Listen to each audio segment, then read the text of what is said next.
ang dami kong natatanggap na message regarding sa payout account info nila at ayun, sa sahod nila kay Facebook.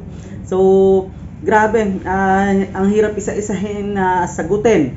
Okay, yung problema nila about sa payout account informations nila. Ngayon, eto, gumawa na ako ng video para ayun, matulungan natin yung mga kapwa natin content creator. So, lahat, okay, ang dami, halos excited. Simula nung nagkaroon ng professional mode si Facebook, ang dami nang nagsimulang gumawa ng content, okay, naging digital creator or content creator. Ngayon, ang kadalasan sa problema is yung sa payout account info, okay, like yung pangalan sa payout account, yung country nila, okay, naka-business yung payout account na instead of na dapat naka-individual.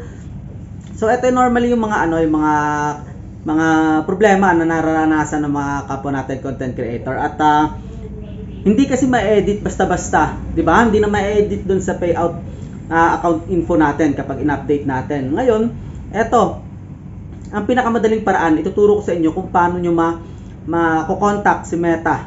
Okay, para ma-update kung ano man yung problema sa payout account natin. Okay, ngayon, hindi ko gagamitin yung Facebook page ko. Ako kasi Facebook page lang yung talaga yung gamit ko. Pero ngayon, ginawa kong professional mode muna yung Facebook ko para maipakita ko sa inyo step by step kung paano ma-contact si Meta, yung pinakamadaling paraan. At kung Facebook page gamit mo, pwede rin naman to. Okay, same procedure lang naman. At ngayon, ito, make sure na tapusin mo dahil ipapakita ko sa iyo step by step kung paano mo magagawang i-update yung yung payout account informations mo. So ayan, halimbawa andito tayo sa profile natin, okay, na naka-professional mode. Meron tayong makitang view tools. Okay, pwede nating i-click yung view tools. Or halimbawa, other way naman, kapag nasa newsfeed tayo, pwede nating i-click yung profile picture natin sa may upper right corner. Ayan, sa ilalim ng messenger icon. And then, may nakalagay dyan, professional mode, professional dashboard. So, click natin yan. Ngayon, scroll down natin sa baba. May makikita tayo dyan na, ayan, payouts, monetization. Pupunta lang tayo dito, okay? Kapag may problema tayo sa payout account information natin, punta lang tayo sa payouts. Meron kang makikita din sa baba, okay? Etong creator support, pero diyan kasi mostly mga tutorial lang na na bibigay sa ni Facebook. Ang pinakamadaling paraan talaga is dito, okay? Punta tayo sa payouts. Ayan, then yung gear icon sa taas, sa upper right corner, katabi ng profile natin, click lang natin yan. Ayan. And then, dito, halimbawa, okay na na-set up nyo na, may update lang kayo. So, scroll down lang natin, may makita tayo dyan, ayan, payout account info. Okay, click natin yung update. Kung payout account owner naman, dyan din tayo mag-click ng update. At kung sa admins naman, okay, dito sa may baba. Okay, payout account admins. Ngayon, mostly ng problema kasi natatanggap ko is about payout account info. Okay, like yung country, yung business type, ayun, business nga. So, ngayon, ang gagawin natin dyan is click natin yung update. Ayan. So, kung napapansin nyo, hindi clickable yung country saka yung business type. Yung phone number lang saka yung email.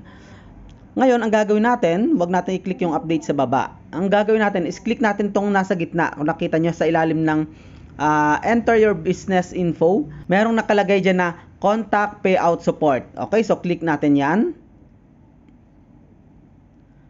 Ayan. And then, dito, hanapin lang natin kung anong problema natin. Halimbawa, dito sa select the product, kung ano ba yung natin, kung anong problema natin, anong product ni Facebook. So, mostly dito yan sa may in-stream ads. And then, what can we help you with? So, ayun, piliin lang natin dito kung anong problema natin sa baba. Mostly, okay, yung payout account info nga. So, piliin natin dyan is, how do I update my payout account or financial information? So, click natin yan. And then, by default, pipiliin na ni Facebook dito yung profile natin or yung profile ID natin na ginagamit. Ngayon, scroll down natin. dito pwede tayo mag-upload ng kung anong error, like yung hindi natin ma-update yung financial information natin. Choose files lang tayo, screenshot natin, then choose files, upload natin, and then dito sa baba lagay na natin kung anong problema. Sabihin natin na gusto nating i-update yung business type natin to individual, or yung payout yung country, okay, kung yun yung problema. Okay, basta inform mo lang or sabihin mo lang dyan sa box na kay Facebook kung ano yung gusto mong i-update. Okay, and then kapag okay na, click mo na tong send. Okay, so ganun lang kadali. Okay, may mga problema sa payout account info nila or other problems dito, hanapin nyo lang. Okay, like yung about sa payout mo, bakit na-reject payout mo, paano ma-update, okay, yung payout tax information. So yun, dito lang lahat yan. Okay, sundan nyo lang, panoorin nyo ulit para ma-contact nyo kagad si Meta. At magre-reply yan sa inyo sa inbox nyo. Okay, sa inbox nyo or sa email. Dito yan, pakita ko lang din.